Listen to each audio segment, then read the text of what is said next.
As Bettina already said, that this is an exhibition which I think is the first exhibition to take a feminist perspective on the early period of digital art. I guess one thing to say is that most of the artworks that you see in this museum, most of the time, because the collection here is largely 21st century, they are often made with the aid of computers in some way. Even artists working in painting, in sculpture, traditional mediums these days are often using computers in their works to formulate their composition, to give information to fabricators. And even if they're not using a computer directly in the production of their work, I think most artists these days use these things to collect images, to collect references for their work.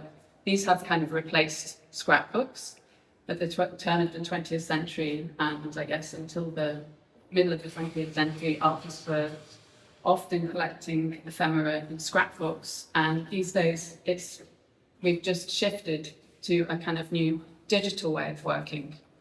But this is an exhibition which really looks back, actually, it's a largely analog exhibition about digital art, and it looks back to a time, or it begins in a time, when computers were not found in people's homes, generally. They were often so large that they could fill entire rooms. They were located in, there weren't very many of them. They were extremely expensive to acquire and also then to maintain. And so they were often owned by military organizations or large corporations that dealt with telecommunications, for example, or in academic contexts. And some of the works in this room and the next room, this exhibition is divided into different sections, but some of the first works that you'll see were made under these conditions. So not in an artist's studio, and often with the collaboration of computer programmers and technicians. And we're starting, the kind of premise of this exhibition is not just artworks made with the computer as a tool, although that's a huge part of it. And a large number of works were made with different generations of computers from the 1960s up to 1991.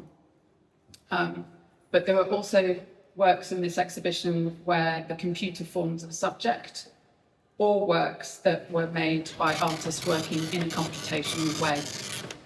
And you might be curious about the time frame of the exhibition, why it stops at 1991.